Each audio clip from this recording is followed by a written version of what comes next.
கர்த்தருடைய பரிசுத்தமான நாமம் மகிமைப்படுவதாக.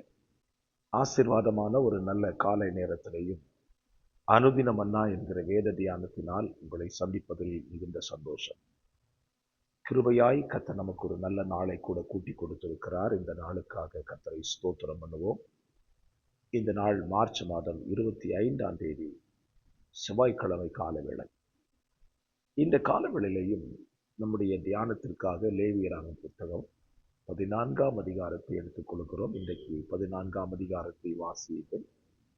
இந்த அதிகாரம் முழுவதுமே ஒருவன் குஷ்டரோகியாய் இருந்தால் அவன் எப்படி கண்டறியப்படுகிறான், அதற்கு என்ன பிராயச்சித்தம் செய்ய வேண்டும் என்பதை குறித்து மிக தெளிவாக இந்த அதிகாரத்திலே தொடர்ந்து கர்த்தர் மோசையை கொண்டு சொல்லிக் கொடுக்கிறார்.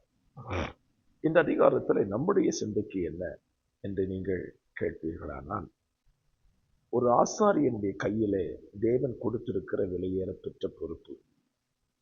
ஒரு மனுஷனை குஷ்டம் உள்ளவன் என்றும் குஷ்டம் இல்லாதவன் என்றும் தீர்க்கிற பொறுப்பை ஒரு ஆசாரியன் கையிலே கொடுத்திருக்கிறான். அவன் ஒரு மனிதனை குஷ்டம் உள்ளவன் என்று தீர்த்து சொல்லிவிட்டால் அவன் பாளையத்துக்கு புறம்பே இருக்க வேண்டும். குஷ்டரோகம் நீங்குகிற வரைக்கும் அவன் பாளையத்துக்குள்ளே பிரவேசிக்க முடியாது. குஷ்டரோகம் நீங்கினானா என்று கண்டறியப்பட வேண்டியதும் ஆசாரியனுடைய வேலைதான். அப்படி இருக்க இந்த புதிய ஏற்பாட்டு காலத்திலையும் தேவனுக்கு ஊழியம் செய்கிற, தேவனை விசுவாசிக்கிற நம்ம எல்லாருக்கும் ஒரு வேலை இருக்கிறது. நாம் யாரை குற்றவாளிகள் என்று தீர்க்கிறோமோ அவர்கள் குற்றவாளிகள் ஆகிறார்கள். இவர்கள் குற்றமில்லாதவர்கள் என்று சொன்னாலும் அவர்கள் குற்றமில்லாமல் ஆகிவிடுகிறார்கள். நம்முடைய கையிலே கர்த்தர் சில ஸ்தோத்திர அதிகாரங்களை கொடுக்கிறார். அதற்கு ஒரு உதாரணம் சொல்லுவேன். நீங்கள் யாரை மன்னிக்கிறீர்களோ அவர்களை பிதாவும் மன்னிக்கிறார். நம்ம மன்னிக்காம இருந்தா பிதாவும் நம்ம மன்னிக்க மாட்டேன்னு சொல்றார்.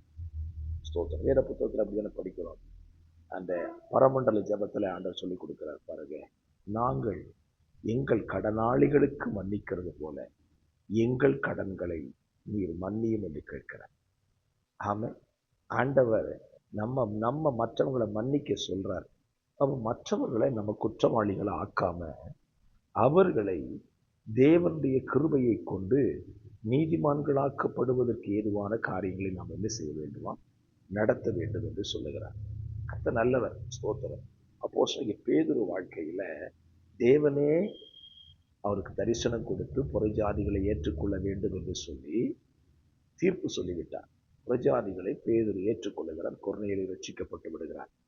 ஆனால் யூதர்கள் வந்த பொழுது சற்று தடுமாற ஆரம்பித்தான் பேதுரு.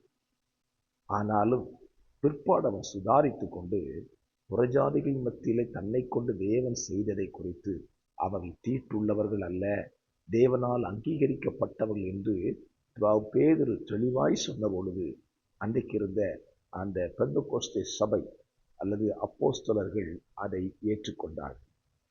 என்னை கேட்கிற கர்த்தருடைய பிள்ளைகளே, நாம் இந்த உலகத்தில் தேவனால் அங்கீகரிக்கப்படுகிற தேவ பிள்ளைகளை நாம் தீட்டுள்ளவர்கள் என்று ஒரு நாளும் தீர்க்கக்கூடாது.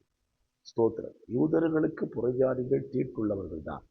ஆனால் தேவனுடைய பார்வையிலே புறஜாதிகளையும் தன்னுடைய பிள்ளைகளாய் ஏற்றுக்கொள்வதற்கு அவர் சித்தமுள்ளவராய் இருந்தார். ஆகவேதான் கொர்நேலி குடும்பத்தை ஏற்றுக்கொண்டார். கொர்நேலி குடும்பம் தேவ சபைக்குள் வந்தது போல பவுலை கொண்டு எல்லா புறஜாதிகளுக்கும் தேவனுடைய சுவிசேஷத்தை சொல்ல வைத்து எல்லாரையும் இன்றைக்கு கிறிஸ்துவின் அன்புக்குள்ளே கொண்டு வர வைத்து விட்டார். அதனால்தான் நாம் இன்றைக்கு தேவனுடைய சபையிலே அங்கத்தினர்களாய் இருக்கிறோம். ஆகவே இந்த காலோட ஒரு நல்ல சிந்தை, நாம் ஒருவேளை மற்றவர்கள் தீட்டு உள்ளவர்களாய் இருந்தாலும் சரி, அவர்கள் தீட்டுள்ளவர்கள் என்று தீர்த்து ஒதுக்கி விடாதபடி அவர்கள் தீட்டு நீங்குவதற்கு என்ன பிரமாணத்தை தேவன் வேதத்தில் வைத்திருக்கிறார் என்பதை அவர்களுக்கு கற்றுக் கொடுத்து வசனத்துக்கு கீழ்ப்படிய பண்ணி அவர்களை சுத்தம் உள்ளவர்களாக ஆக்க வேண்டிய ஒரு கனமான ஊழியத்தை கற்றுக் கொடுத்திருக்கிறார். ஆகவே ஸ்தோத்திர, பழைய ஏற்பாட்டிலே ஒருவன் குஷ்டரோகி ஆகிவிட்டான் என்று அவனை குஷ்டரோகம் என்று தீர்த்தால் அது அப்படித்தான். புதிய ஏற்பாட்டில் அப்படி இல்லை. குஷ்டரோகியாய் இருக்கிறவனையும் சுத்தவானாய் மாற்றக்கூடிய மார்க்கத்தை கர்த்தர் நமக்கு சொல்லிக் கொடுத்திருக்கிறார். அதை செய்வோம். மற்றவர்களை பரிசுத்தம் உள்ளவர்களாய் ஆக்க பிரயாசப்படுவோம். பரிசுத்த பிதாவே, இந்த வார்த்தையை கேட்கிற நம்முடைய பிள்ளைகள் மற்றவர்களையும் பரிசுத்தவர்களாய் மாற்ற உதவி செய்வோம். இயேசுவின் நாமத்தில் ஜெபிக்கிறேன் நல்ல பிதாவே, ஆமென்.